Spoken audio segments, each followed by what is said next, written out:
इस वीडियो में हम पढ़ेंगे कक्षा 10वीं का विषय विज्ञान यानी कि साइंस का पाठ 1 जिसका नाम है रासायनिक अभिक्रियाएं एवं समीकरण। तो शुरू करते हैं।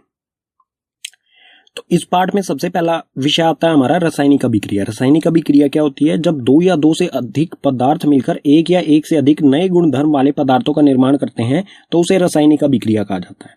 जब कोई भी दो पदार्थ मिलकर कोई एक नया पदार्थ बनाए जिसके गुणधर्म बिल्कुल अलग हों, जिनसे वो मिलके बना है, तो उसे कहेंगे हम रासायनिक अभिक्रिया। उदाहरण से समझ लेते हैं, बिल्कुल अच्छी तरह से ये समझ में आ जाएगा। जैसे हाइड्रोजन और ऑक्सीजन मिलकर जल यानी पानी का निर्माण करते हैं, तो ये क्या होगी? एक रासायनिक अभिक्रिया। क्यों? क्योंकि इसमें बिल्कुल नए गुणधर्म वाला पदार्थ बनता है जल। जल का गुणधर्म क्या होते हैं? ये आग को बुझाता है, ठीक है, आग लगाता नहीं है, आग को बुझाता है। वहीं जिनसे ये मिलके बना है हाइड्रोजन और ऑक्सीजन, ये दोनों अत्यंत ज्वलनशील गैसें हैं, इनमें बहुत जल्दी आग लग जाती है। लेकिन पानी जो है इन दोनों से ही मिलके बना है, लेकिन इसके गुणधर्म बिल्कुल अलग हैं। तो इस तरह की जो अभिक्रिया होगी उसे कहा जाएगा रासायनिक अभिक्रिया। और किसी भी रासायनिक अभिक्रिया को भौतिक विधियों से उलट नहीं किया जा सकता है। उलट करने का मतलब होगा कि जो नया पदार्थ बना है, अगर हम चाहें उस नए पदार्थ को वापस उन्हीं पदार्थों में बदलना जिनसे वो बना है, तो वो भौतिक विधियों द्वारा नहीं किया जा सकता है। भौतिक विधि आप कक्षा 9 में पढ़ चुके होंगे, जैसे कि उसमें से कुछ मैंने यहाँ पर लिख दिए हैं, जैसे कि वाष्पीकरण, ऊर्ध्वपातन, आवसंज्ञा, उपकेंद्रीकरण। इन सभी विधियों से किसी भी रासायनिक अभिक्रिया को उलट नहीं किया जा सकता है। आगे है रासायनिक अभिक्रियाओं में शामिल। जब कोई रासायनिक अभिक्रिया होगी तो उसमें क्या चीजें शामिल होंगी? अवस्था में परिवर्तन। अवस्था में परिवर्तन का मतलब होगा कि रासायनिक अभिक्रिया होने से पहले वाले पदार्थ और रासायनिक अभिक्रिया के होने के बाद वाले पदार्थ यानी कि नए पदार्थ, उनकी अवस्था में परिवर्तन हो सकता है। जैसे कि ये उदाहरण है, यहाँ पर ये क्या है? यहाँ पर ये गैस है, यहाँ पर भी गैस है। दो गैसें मिलकर एक जल का यानी कि द्रव का निर्माण कर रही है। तो यहाँ पर क्या हो रहा है? दो गैस से अवस्था बदलकर जल बना रही है, तो अवस्था में परिवर्तन होगा। यानी कि ठोस से द्रव, द्रव से गैस या फिर गैस से ठोस में कोई भी अवस्था परिवर्तन हो सकती है जब रासायनिक अभिक्रिया होगी। आगे है रंग में परिवर्तन। रंग में भी परिवर्तन हो सकता है। रासायनिक अभिक्रिया होने से पहले या होने के बाद रंग में भी परिवर्तन हो सकता है। तापमान में परिवर्तन। रासायनिक अभिक्रिया के दौरान तापमान में भी परिवर्तन, तापमान कम भी हो सकता है और तापमान ज्यादा भी हो सकता है। और रासायनिक अभिक्रिया में चौथा है गैस का उत्सर्जन। जो भी रासायनिक अभिक्रिया होगी उसमें से गैस का उत्सर्जन भी हो सकता है। गैस का उत्सर्जन मतलब होगा उसमें से कोई रासायनिक अभिक्रिया के दौरान कोई उसमें से गैस निकले, ठीक है। पीछे वाले पेज पर हमने समझा रासायनिक अभिक्रियाओं की परिभाषा। अब हम देखते हैं रासायनिक अभिक्रिया के कुछ उदाहरण, जिससे रासायनिक अभिक्रियाएं हमें अच्छी तरह से समझ में आ जाए। तो यहाँ पर है दैनिक जीवन में होने वाली रासायनिक अभिक्रियाओं के कुछ उदाहरण। पहला है इसमें से भोजन का पाचन। जो भी हम खाना खाते हैं उसका पचना, वो भी क्या है? एक रासायनिक अभिक्रिया है। इसी तरह से श्वसन यानी कि सांस लेना, हम ऑक्सीजन अंदर लेते हैं और कार्बन डाइऑक्साइड छोड़ते हैं, तो ये भी एक रासायनिक अभिक्रिया है। लोहे पर जंग लगना, लोहे पर जंग लगना भी एक रासायनिक अभिक्रिया है और ये बहुत धीरे धीरे होने वाली रासायनिक अभिक्रिया है। इसी तरह दही का बनना, दूध से दही में बदल जाना, ये भी एक रासायनिक अभिक्रिया है। ये तो हो गई हमारे दैनिक जीवन में होने वाली रासायनिक अभिक्रियाएं। अगर इसके अलावा हम बात करें, जैसा कि क्रियाकलाप 1.1 में दिया गया है, मैग्नीशियम रिबन का दहन किया जाता है, तो वो भी एक रासायनिक अभिक्रिया होगी। क्रियाकलाप 1.2 में लेड नाइट्रेट में पोटेशियम आयोडाइड को मिलाया जाता है, वो भी एक रासायनिक अभिक्रिया होगी। इसी तरह से क्रियाकलाप 1.3 में सल्फ्यूरिक अम्ल या फिर हाइड्रोक्लोरिक अम्ल में जिंक की गोलियां डाली जाती हैं, वो भी एक रासायनिक अभिक्रिया होगी, ठीक है। रासायनिक अभिक्रिया में दो महत्वपूर्ण चीजें होती हैं, अभिकारक और उत्पाद। तो ये दोनों क्या होते हैं? पढ़ते हैं।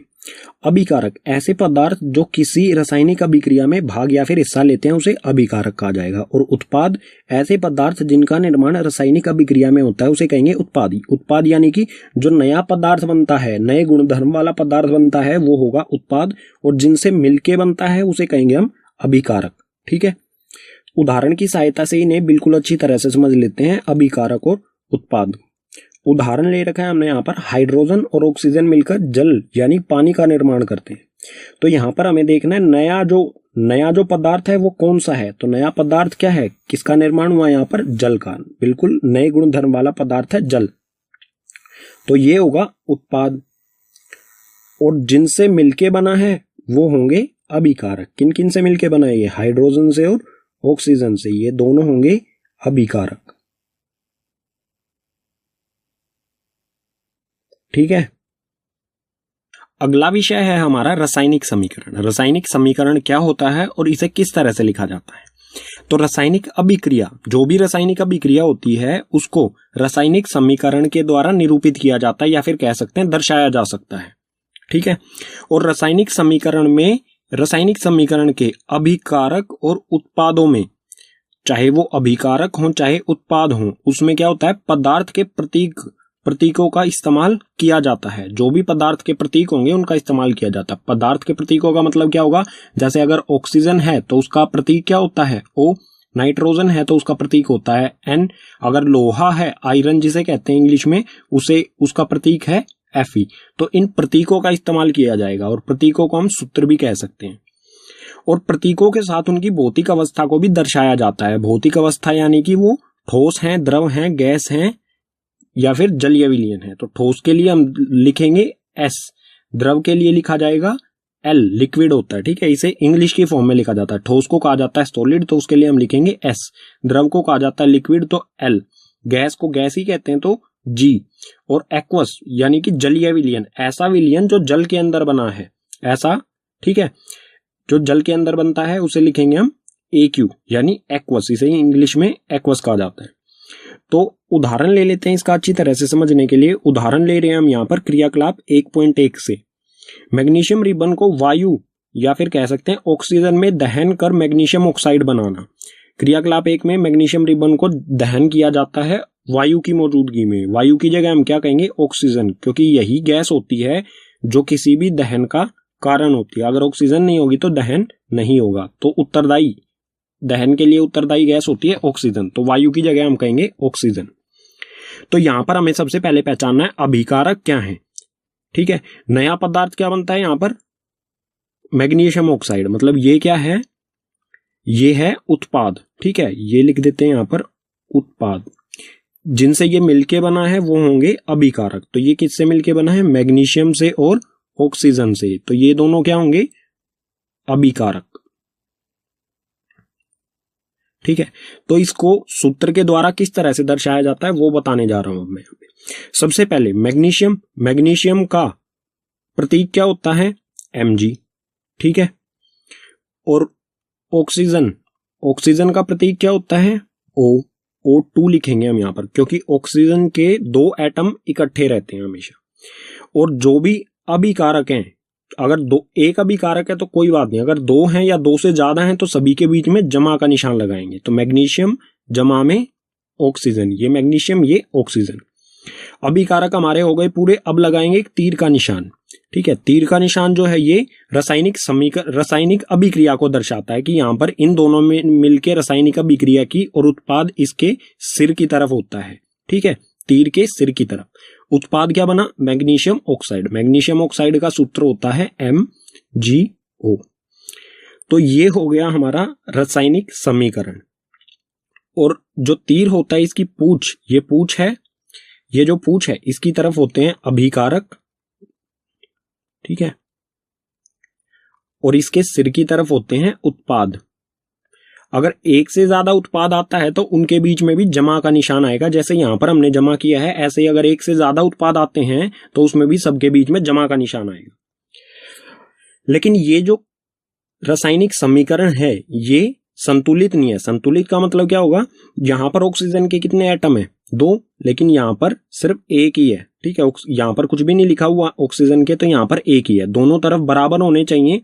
तो इस तरह की जो समीकरण संतुलित नहीं है उस तरह के समीकरण को कहा जाएगा कंकाली समीकरण। ठीक है, अब इसको संतुलित किस तरह से किया जाता है वो हम देखेंगे अगले पेज पर। लेकिन अभी भी इसमें एक कमी है, क्या, हमने इसकी भौतिक अवस्थाएं नहीं लिखी हैं। तो भौतिक अवस्था के इस साथी से कैसे लिखा जाता है, Mg। मैग्नीशियम रिबन कैसा था, ठोस यानी कि सॉलिड। ठीक है, सॉलिड के लिए लिखेंगे हम S। उसके बाद ऑक्सीजन कैसी होती है, गैस होती है, तो गैस के लिए लिखेंगे G। रासायनिक अभिक्रिया हुई, रासायनिक अभिक्रिया होने को दर्शाता है। यदि रासायनिक अभिक्रिया हुई और हमें क्या मिला, मैग्नीशियम ऑक्साइड MgO। और मैग्नीशियम ऑक्साइड ये क्या है, ठोस, ठोस के लिए लिखेंगे हम सॉलिड के, ठीक है, तो S। तो ये होगी हमारी रासायनिक समीकरण, ठीक है। अब इसे संतुलित किस तरह से किया जाता है वो देखते हैं अगले पेज पर। अब हम देखेंगे रासायनिक समीकरण को संतुलित करना। कोई भी रासायनिक समीकरण होता है उसको किस प्रकार से संतुलित किया जाता है। तो यहां पर है Fe। Fe जो प्रतीक होता है वो होता है लोहा, लोहे का प्रतीक, लोहा जमा में H2O यानी कि जल। लोहा और जल अभिकारक दो हैं, वो अभिक्रिया करके लोहा Fe3O4 यानी Fe3O4 लोहे का ऑक्साइड जमा में H2 यानी हाइड्रोजन गैस बनाते हैं। तो इस अभिक्रिया को हम संतुलित करके देखेंगे। संतुलित करने का मतलब क्या होगा, सबसे पहले हम इसमें अभिकारक, जो भी अभिकारक हैं उसमें कितने एटम यानी कि परमाणुओं की संख्या गिनेंगे, ठीक है। यहां पर लोहा है, लोहे के कितने परमाणु है, यहां पर कुछ नहीं लिखा हुआ, तो Fe मतलब लोहे का एक परमाणु है। तो इस तरह की आपको एक टेबल बनानी है जिसमें आपको तत्व लिखने हैं एक लाइन में, अभिकारक और उत्पाद। इसमें हम अभिकारक के नीचे लिखेंगे Fe यानी लोहे में कितने परमाणुओं की संख्या है, और इसमें उत्पाद में लोहे में कितने परमाणुओं की संख्या है। इसी तरह से हाइड्रोजन और ऑक्सीजन की। तो इसे संतुलित करते हैं। Fe यानी कि लोहे का एक परमाणु है अभिकारक में, ठीक है। अब देखेंगे लोहे का उत्पाद में कितने परमाणु है। लोहे के उत्पाद में 3 परमाणु हैं, तो यहां पर लिखा हमने 3। अब देखते हैं हाइड्रोजन के अभिकारक में 2 हैं और उत्पाद में भी 2 हैं, तो ये 2 हो और ये भी 2। ऑक्सीजन बचता है, ऑक्सीजन के अभिकारक में 1 है और उत्पाद में 4 हैं, तो ये 1 और यहां पर 4। संतुलित करने का मतलब क्या होगा कि जितनी परमाणुओं की संख्या किसी तत्व की अभिकारक में है उतनी ही उत्पाद में होनी चाहिए, ठीक है। अभिकारक और उत्पाद में बराबर परमाणुओं की संख्या, बराबर एटम की संख्या होनी चाहिए। अगर यहां पर 1 है तो यहां पर भी 1 होना चाहिए, अगर यहां पर 3 है तो यहां पर भी 3 होना चाहिए, बराबर होने चाहिए। तो इसका संतुलित करने का कोई ऐसा स्पेसिफिक फॉर्मूला या कोई तरीका नहीं है, इसको बस थोड़ा सा अपना दिमाग पर जोर डालना है और यह आसानी से हो जाता है, ठीक है। सबसे पहले हम क्या करेंगे, जो भी हमारे तत्व हैं वो अभिकारक में हो चाहे उत्पाद में हो, उनको एक ब्रैकेट में बंद करेंगे इस तरह से। ब्रैकेट में बंद करने का क्या मतलब होगा कि ब्रैकेट के हम अंदर कोई भी बदलाव नहीं कर सकते हैं। जो भी ये ब्रैकेट के अंदर जो चीज आ गई है उसमें कोई भी बदलाव नहीं कर सकते हैं। और इसमें हम कुछ मल्टीप्लाई कर सकते हैं, मल्टीप्लाई यानी गुणा कर सकते हैं। किस तरह से, जैसे उत्पाद में 3 है और अभिकारक में 1 है, तो अभिकारक को भी अगर हम 3 बनाना चाहें तो इस 1 को कितने से गुना करना पड़ेगा, 1 को हम गुना करेंगे 3 से, तो 1 को 3 से गुना किया, ये हो गया 3। अब ये जो अभिकारक में हमने 3 यहां पर गुना किया है, ये हमें कहां लिखना है, Fe जो लोहा है इसके यहां पर आगे, ठीक है। तो ये यहां पर इसका मतलब क्या है, 3 Fe, 3 हो गए लोहे के परमाणु, यहां पर भी 3 है और यहां पर भी 3, तो Fe मतलब लोहा जो है वो हो गया संतुलित। हाइड्रोजन को देखते हैं, हाइड्रोजन यहां पर 2 है और यहां पर भी 2, हाइड्रोजन पहले से ही संतुलित है, इसे हमें करने की जरूरत नहीं है। अब देखेंगे हम ऑक्सीजन, ऑक्सीजन का अभिकारक में 1 है और उत्पाद में 4 है, तो अभिकारकों में हम कितना गुना करेंगे, 4 से गुना करने पर ये क्या हो जाएगा, 1 गुना में 4, 4।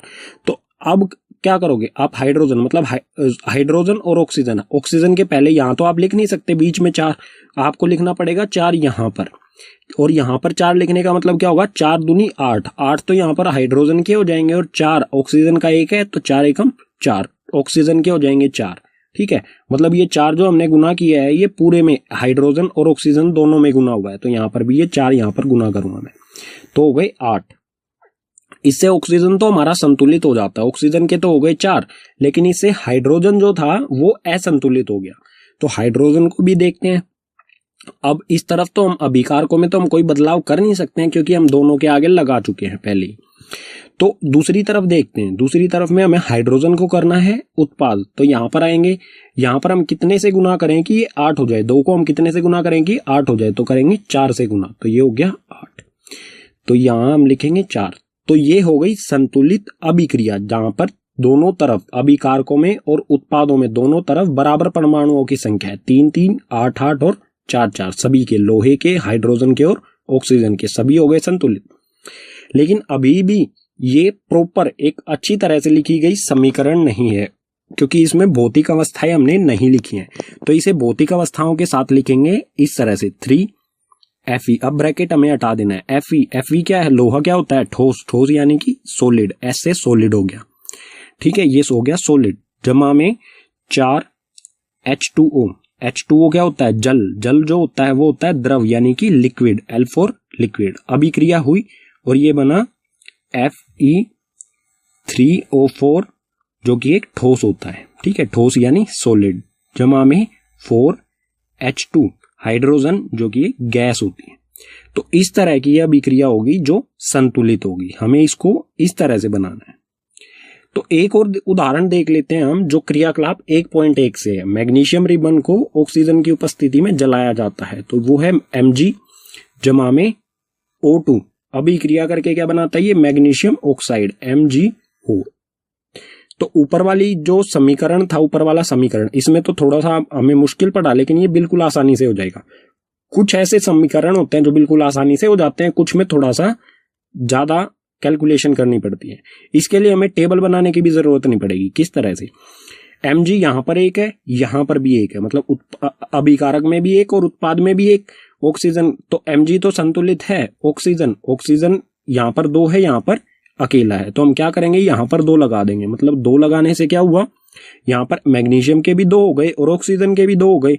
लेकिन और जैसे ही हमने ऑक्सीजन को यहां पर संतुलित किया तो मैग्नीशियम असंतुलित हो गया। तो मैग्नीशियम को यहां पर अगर हम 2 लगा देंगे तो ये मैग्नीशियम भी संतुलित हो जाएगा। तो ये पूरी इक्वेशन हो गई संतुलित। अब इसको भौतिक जो अवस्था होती है उसके साथ लिखेंगे, तो ये हो जाएगा 2Mg ठोस यानी कि सॉलिड जमा में O2 जो होती है गैस, और उसके बाद 2MgO मैग्नीशियम ऑक्साइड जो होगी ठोस। ठीक है, ठोस यानी सॉलिड।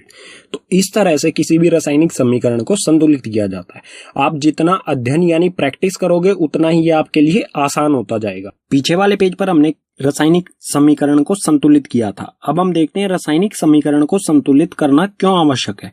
जो भी संतुलित किया था वो क्यों जरूरी है उसको संतुलित करना। तो इसका एकमात्र कारण है द्रव्यमान संरक्षण का नियम। ये आप कक्षा 9 में पढ़ चुके हैं। ये नियम क्या कहता है? किसी भी रासायनिक अभिक्रिया में ना तो द्रव्यमान का निर्माण होता है, ठीक है, ना तो द्रव्यमान का निर्माण होता है और ना ही विनाश होता है। इसका मतलब क्या होगा? द्रव्यमान जितना अभिकारकों में है रासायनिक अभिक्रिया के पहले है, वो उतना ही उत्पादों में रासायनिक अभिक्रिया के बाद रहेगा। तो इस नियम से हम निष्कर्ष निकाल सकते हैं कि रासायनिक अभिक्रिया के पहले यानी कि अभिकारक एवं उसके बाद रासायनिक अभिक्रिया होने के बाद यानी कि उत्पाद में प्रत्येक पदार्थ के परमाणुओं की संख्या बराबर होनी चाहिए। परमाणुओं की संख्या बराबर इसलिए होनी चाहिए क्योंकि परमाणु द्रव्यमान जो है वो किस चीज पर डिपेंड करता है? परमाणुओं की संख्या पर। तो परमाणुओं की संख्या बराबर होगी तो ही द्रव्यमान दोनों तरफ बराबर होगा। ठीक है, अब देखते हैं रासायनिक अभिक्रियाओं के प्रकार। रासायनिक अभिक्रियाओं के कितने प्रकार होते हैं, इनको एक एक करके पढ़ेंगे। तो रासायनिक अभिक्रिया का पहला प्रकार है संयोजन अभिक्रिया। संयोजन अभिक्रिया क्या होती है?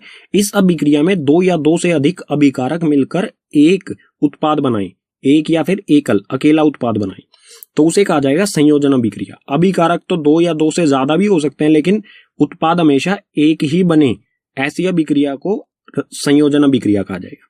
और इसका जो रासायनिक समीकरण कुछ इस तरह से होगा। एक अभिकारक A है और एक अभिकारक B है। 2 अभिकारक जुड़कर 2 या 2 से ज्यादा अभिकारक जुड़कर अकेला C उत्पाद बनाएं, तो इस तरह का जो रासायनिक समीकरण लिखा होगा उसको कहा जाएगा संयोजन अभिक्रिया। उदाहरण से और अच्छी तरह से समझ लेते हैं। उदाहरण में सबसे पहला है कोयले का दहन। कोयले का दहन किस तरह से होता है? कोयला क्या होता है? कार्बन का सूत्र होता है, कार्बन का प्रतीक C। ठीक है, तो एक कार्बन जमा में ऑक्सीजन इसलिए क्योंकि ऑक्सीजन गैस ही किसी भी दहन के लिए उत्तरदायी होती है। तो कार्बन जमा में ऑक्सीजन, 2 अभिकारक मिलकर एक CO2 गैस का निर्माण करते हैं। जलने के बाद कोयले में से CO2 गैस निकलती है। तो 2 अभिकारक एक सिंगल अकेले उत्पाद का निर्माण करते हैं, तो उसे कहा जाएगा संयोजन अभिक्रिया। ये उदाहरण हो जाएगा। इसी तरह से अगला उदाहरण जल का निर्माण भी संयोजन अभिक्रिया के द्वारा ही होता है। इसमें 2 चीजें होती हैं, 2H2 यानी कि हाइड्रोजन और ऑक्सीजन। 2 अभिकारक मिलकर एक अकेली चीज जल यानी कि H2O का निर्माण कर रहे हैं। तो 2 अभिकारक एक चीज का निर्माण कर रहे हैं तो संयोजन अभिक्रिया। ये दोनों इसके उदाहरण हो जाएंगे। ठीक है, रासायनिक अभिक्रिया का दूसरा प्रकार है वियोजन अभिक्रिया। वियोजन अभिक्रिया क्या होती है? वियोजन का मतलब होता है अलग होना।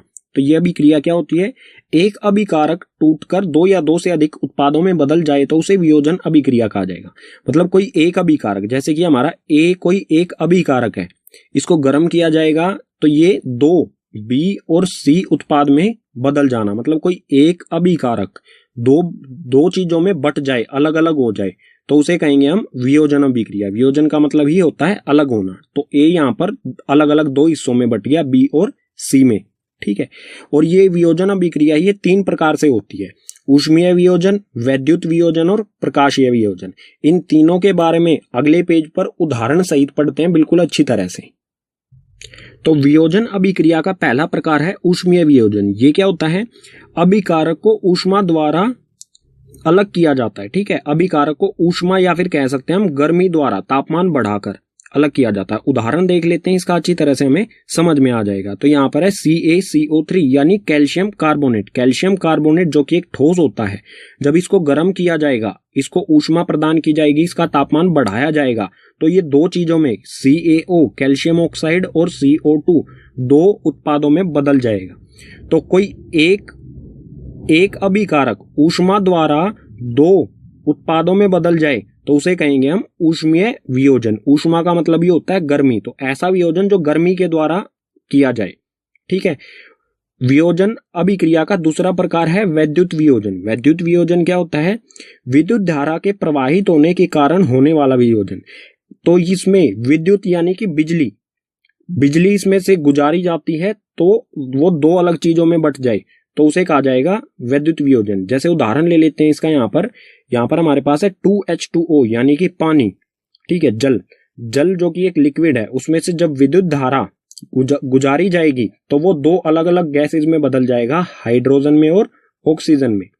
तो कोई एक अभिकारक विद्युत धारा उसमें से जब गुजारी जाए, जब दो अलग अलग उत्पादों में बदल जाता है, तो उस तरह के अभिक्रिया को कहा जाएगा वैद्युत वियोजन अभिक्रिया, ठीक है। वियोजन अभिक्रिया का तीसरा प्रकार है प्रकाशीय वियोजन। प्रकाश मतलब रोशनी, ठीक है।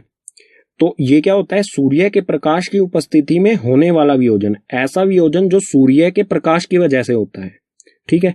तो इसका भी उदाहरण देखते हैं यहाँ पर 2AgCl यानी कि सिल्वर क्लोराइड को जब सूर्य के प्रकाश में रखा जाएगा तो ये दो अलग अलग चीजों में बदल जाएगा, Ag यानी कि सिल्वर और क्लोरीन में, ठीक है।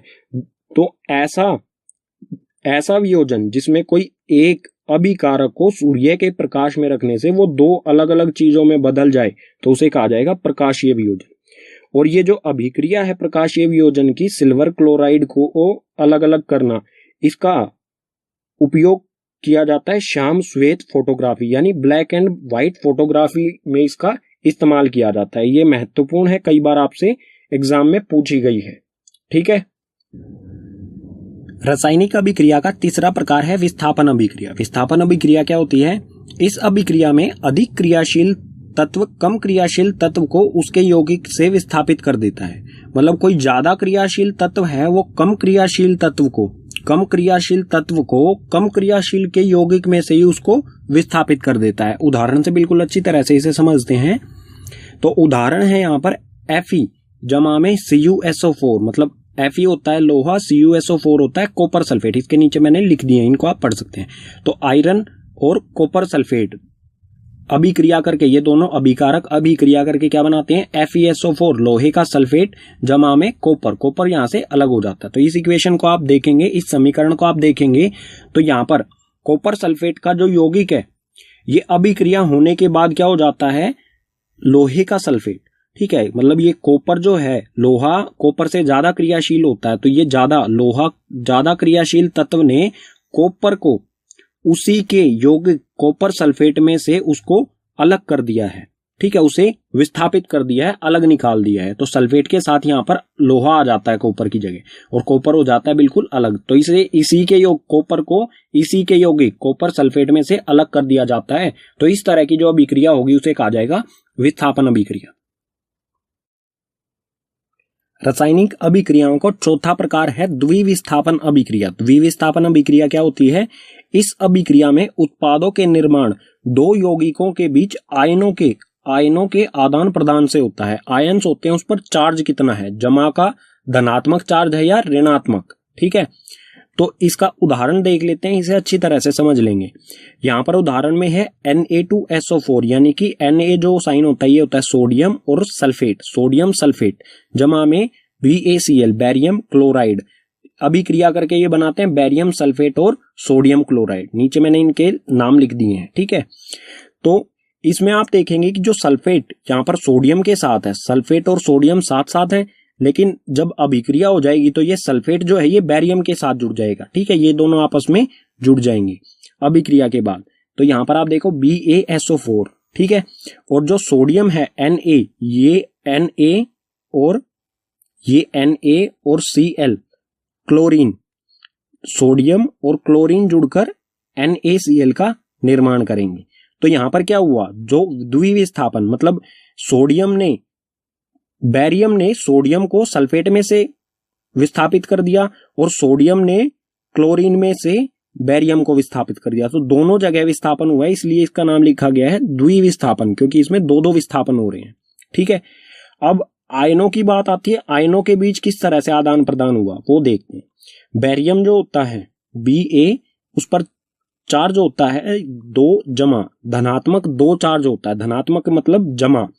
और सल्फेट जो है इस पर चार्ज होता है SO4, इस पर चार्ज होता है 2 घटा ऋणात्मक, मतलब 2 आयन इसके पास ज्यादा होते हैं, इसके पास कम होते हैं। तो ये एक दूसरे को आदान प्रदान, दोनों एक दूसरे को साथ जुड़ जाते हैं और टोटल चार्ज हो जाता है, यहाँ पर 2 घटा का, यहाँ पर 2 जमा का, टोटल जो चार्ज है आयनों का वो 0 हो जाता है और बन जाता है BaSO4।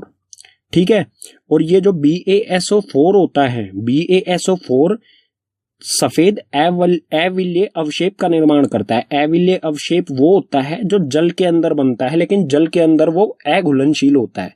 वो कुछ इस तरह से बनेगा, जैसे इस बीकर है, इसमें जल है, ठीक है, ये जल है, इसमें जब अभिक्रिया होगी तो इसमें एक अविल्य जो पानी में अघुलनशील तत्व का निर्माण होगा, जो कि इसमें नीचे की तरफ इस तरह से बैठ जाएगा, पानी में वो घुलेगा नहीं।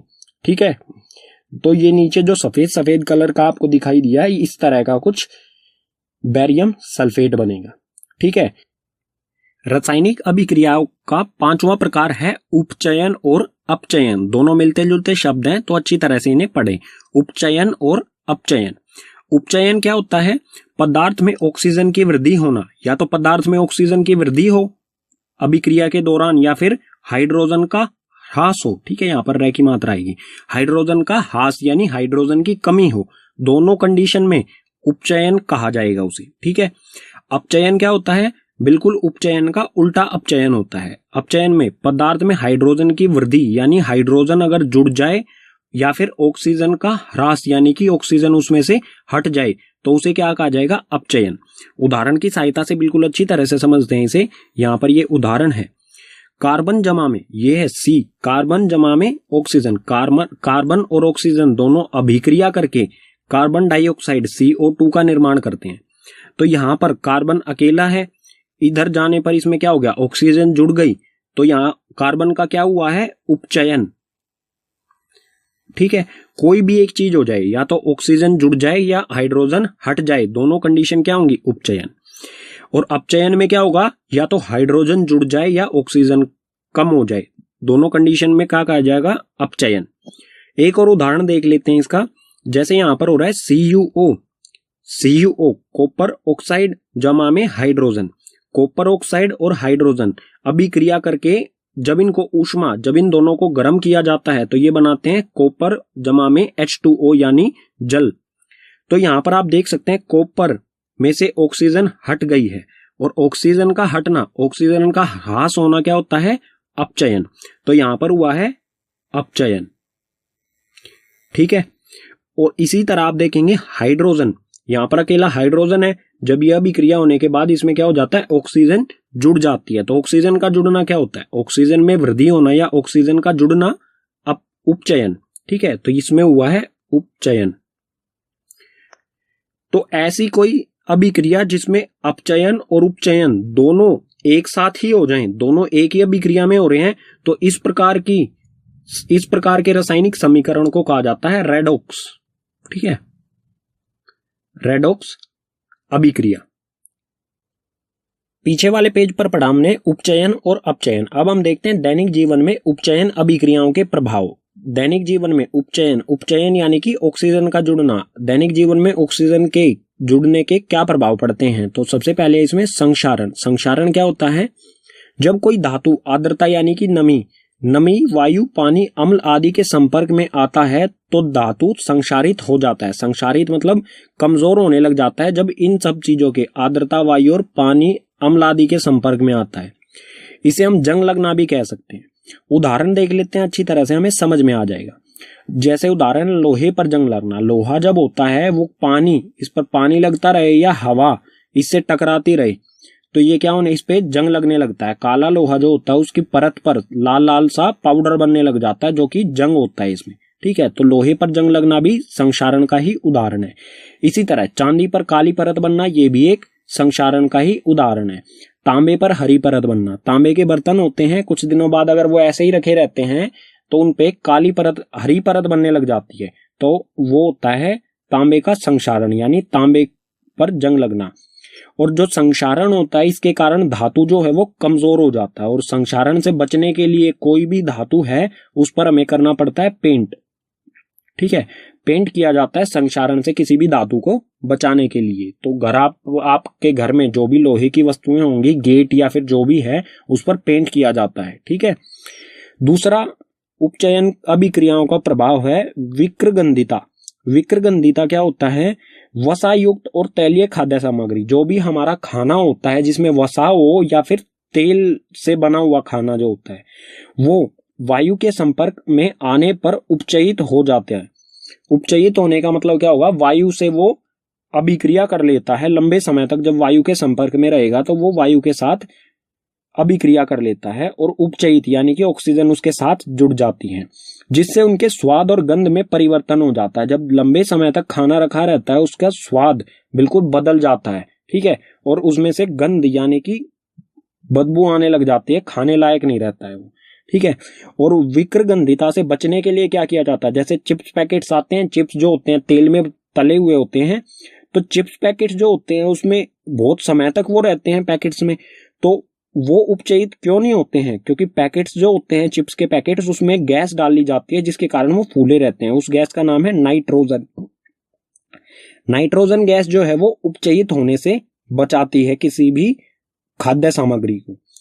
एक तरीका तो है नाइट्रोजन गैस पैकेट्स में हम डाल के उपचयित होने से, विक्रगंधिता होने से हम बचा सकते हैं अपने खाने को। दूसरा तरीका है उसे ठंडा कर देंगे। ठीक है, फ्रिज में अगर हम रख देंगे, फ्रिज में कोई भी खाना हम रखेंगे तो उससे विक्रगंधिता धीमी हो जाती है। ठीक है, दुगना समय लगता है उसे फिर विक्रगंधित होने में। रासायनिक अभिक्रियाओं के प्रकार पढ़े हमने 1 से लेके 5 तक। अब रासायनिक अभिक्रियाओं को दूसरे प्रकार से भी वर्गीकृत किया जाता है, उसको पढ़ते हैं। तो रासायनिक अभिक्रिया के प्रकार, इसे वर्गीकृत किस आधार पर किया गया है? तापमान के आधार पर इसे वर्गीकृत किया है। तो तापमान के आधार पर रासायनिक अभिक्रिया को 2 तरह से वर्गीकृत किया जाता है। पहला है ऊष्माक्षेपी और दूसरा है ऊष्माशोषी। तो ऊष्माक्षेपी अभिक्रिया क्या होती है? जिन अभिक्रिया में उत्पाद के निर्माण के साथ साथ ऊष्मा का भी उत्सर्जन होता है तो उसे कहा जाएगा ऊष्माक्षेपी अभिक्रिया। जैसे उदाहरण से अच्छी तरह से समझते हैं, ये अभिकारक है। उदाहरण है प्राकृतिक गैस का दहन। प्राकृतिक गैस को जब जलाया जाता है तो वो एक ऊष्माक्षेपी अभिक्रिया होती है कुछ इस तरह से। प्राकृतिक गैस होती है CH4 यानी मीथेन। ठीक है, मीथेन को जब दहन किया जाता है, दहन के लिए उत्तरदायी गैस कौन सी होती है? ऑक्सीजन। तो मीथेन को ऑक्सीजन की उपस्थिति में दहन किया जाता है, यानी 2 अभिकारक जब इन्हें दहन किया जाएगा तो कार्बन डाइऑक्साइड गैस बनेगी, पानी बनेगा, लेकिन पानी किस फॉर्म में है? गैस की फॉर्म में है, यानी कि पानी जो है वो वाष्प है। ठीक है, वाष्प की फॉर्म में है, और उसके साथ साथ बहुत सारी ऊष्मा होती है। जब आप गैस जलाते हैं तो उसमें बहुत सारी गर्मी होती है। ठीक है, गर्म होती है गैस बहुत ज्यादा। तो इस तरह की अभिक्रिया जिसमें हमें ऊष्मा मिलती है उत्पाद के साथ साथ, 2 उत्पाद हो रहे हैं लेकिन उसके साथ साथ हमें ऊष्मा भी मिल रही है, तो इस प्रकार की अभिक्रिया को कहा जाएगा ऊष्मक्षेपी अभिक्रिया। ऊष्माक्षेपी अभिक्रिया। दूसरा है ऊष्माशोषी अभिक्रिया, ये बिल्कुल ऊष्मक्षेपी का विपरीत है। ऊष्माशोषी अभिक्रिया क्या होती है? जिन अभिक्रियाओं में अभिकारकों को तोड़ने के लिए ऊष्मा, प्रकाश या विद्युत ऊर्जा की आवश्यकता होती है। मतलब क्या होगा, इसमें कोई अभिकारक है हमारा, यहाँ पर मान लेते हैं ए अभिकारक है, इसे तोड़ने के लिए हमें इसमें या तो ऊष्मा, इसको तोड़ने के लिए या तो ऊष्मा, प्रकाश या विद्युत की ऊर्जा इसे देनी होगी। ठीक है, इसमें हमें मिलती है, इसमें हमें देनी पड़ती है ऊष्मा तोड़ने के लिए इसे, तो उसे कहा जाता है ऊष्माशोषी अभिक्रिया। और ऊष्माशोषी अभिक्रिया के उदाहरण हो जाएंगे जो कि वियोजन अभिक्रिया, ऊष्मीय वियोजन अभिक्रिया का उदाहरण था। ठीक है, ऊष्मा, प्रकाश और वैद्युत वियोजन, जो तीन प्रकार का वियोजन होता है, वो तीनों उदाहरण इसके भी उदाहरण हो जाएंगे ऊष्माशोषी अभिक्रिया के। ठीक है, तो पाठ हो जाता है कंप्लीट। तो उम्मीद करूंगा कि आपको पाठ के सभी विषय समझ आए होंगे। अगर आपको पाठ के सभी विषय समझ आए हैं तो इस वीडियो को अपने मित्र यानी क्लासमेट के साथ साझा कीजिए, शेयर कीजिए। और अगर कोई भी ऐसा विषय रह गया है जो समझ में नहीं आया है तो उसे कमेंट बॉक्स में कमेंट कीजिए। और वीडियो देखने के लिए धन्यवाद।